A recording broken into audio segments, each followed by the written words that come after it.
4:30 a.m., August 31, 1939, a small team of Nazi SS officers, dressed in Polish army uniforms, stage a fake attack on a German radio station in the border town of Gleiwitz.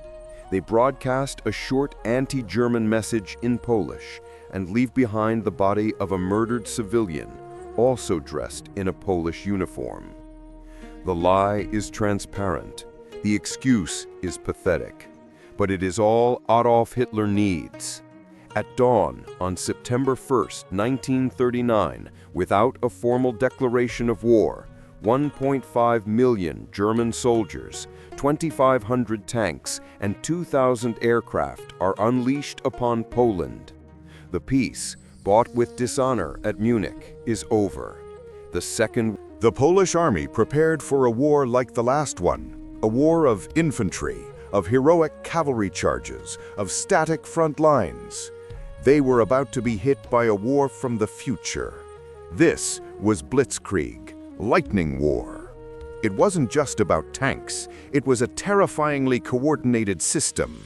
First came the Luftwaffe, Stuka dive bombers, their sirens screaming to sow panic, acted as flying artillery, obliterating command posts, rail lines, and concentrations of troops.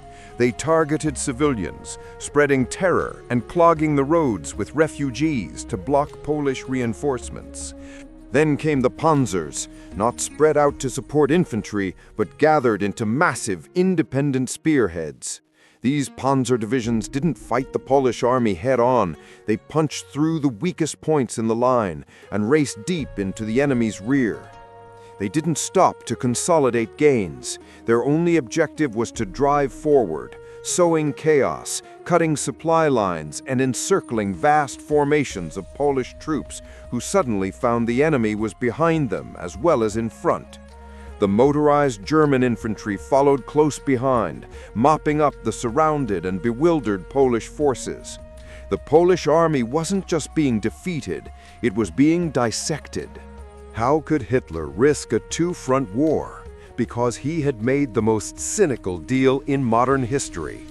Just days before the invasion, the world was stunned to learn that Nazi Germany and the Communist Soviet Union had signed a non-aggression pact. Hitler's greatest ideological enemy had just become his accomplice. In a secret protocol to the pact, Hitler and Stalin had agreed to carve up Poland between them.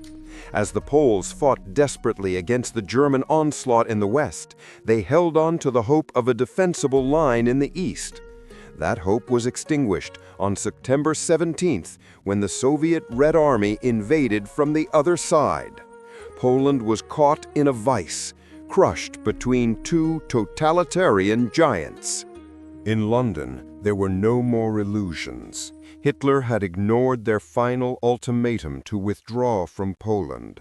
On September 3rd, a man who had promised peace for our time addressed his nation and the world.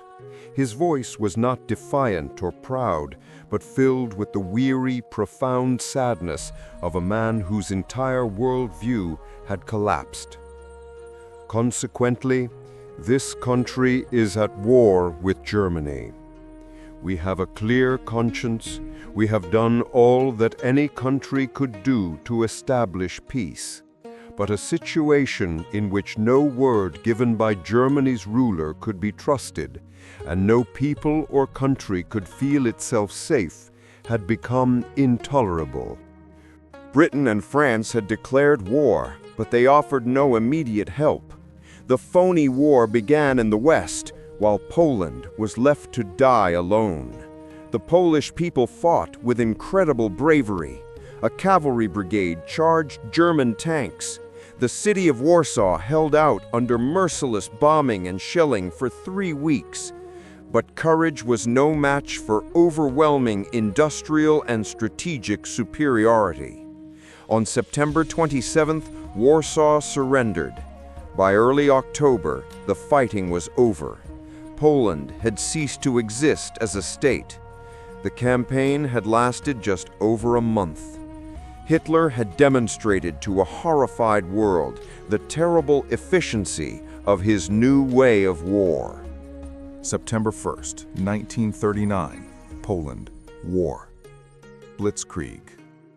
The lessons learned here would be applied with even more devastating effect 8 months later against France. The world knew what it was up against. The phony war would end, and the real struggle for the future of humanity would begin in earnest. The world that had exploded on September 1st, 1939 would never be put back together again.